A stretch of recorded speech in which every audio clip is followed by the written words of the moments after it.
भक्त कोटुमल जी की बात कर रहे हैं, जो निरंकारी मिशन के इतिहास के उन अनमोल रत्नों में से एक हैं, जिन्होंने अहंकार को त्याग कर समर्पण का सही अर्थ समझाया। भक्त कोटुमल जी पेशावर के एक बहुत बड़े रईस और ऊंचे रसूख वाले व्यक्ति थे, लेकिन बाबा अवतार सिंह जी के संपर्क में आकर उनका जीवन पूरी तरह बदल गया। यहां उनके जीवन की वह प्रसिद्ध और हृदयस्पर्शी घटना है। जब अहंकार की कोठी ढह गई, कोटुमल जी अपने समय के बहुत धनी व्यक्ति थे। जब उन्होंने ब्रह्म ज्ञान प्राप्त किया, तब भी उनके भीतर अपनी अमीरी और रुतबे का थोड़ा सूक्ष्म अहंकार बाकी था। वे जब भी संगत में आते, तो उनके ठाट बाट अलग ही दिखते थे।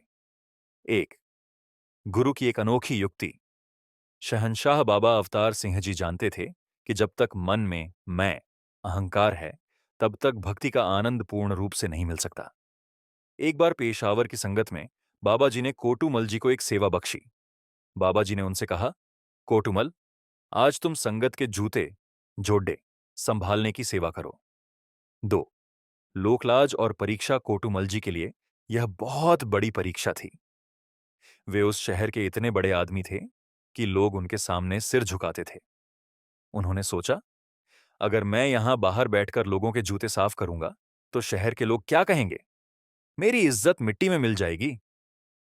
लेकिन गुरु का आदेश था, इसलिए वे भारी मन से जोतों वाली जगह पर बैठ गए। वे बार बार अपना मुंह चादर से ढक लेते, ताकि कोई उन्हें पहचान न ले। 3 मैं का मर जाना। बाबा अवतार सिंह जी सब देख रहे थे।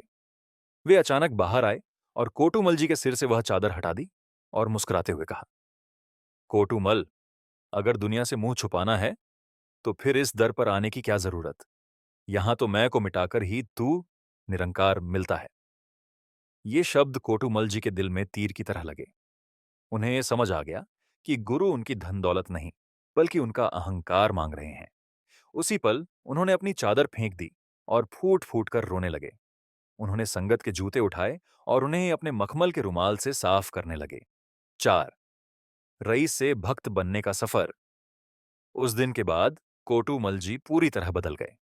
उनकी रईसी का अहंकार खत्म हो गया और वे एक साधारण जिज्ञासु की तरह सेवा करने लगे। वे अक्सर कहा करते थे कि जो सुख उन्हें संगत के जूते साफ करके मिला, वह करोड़ों की कोठियों में भी नहीं था।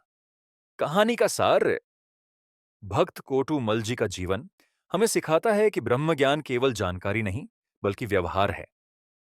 जब तक इंसान समाज में अपनी पोजीशन या धन का गर्व करता है, वह ईश्वर के करीब नहीं पहुंच पाता। गुरु वही है जो भक्त के भीतर से मैं को निकालकर निरंकार को भर दे। धन निरंकार जी।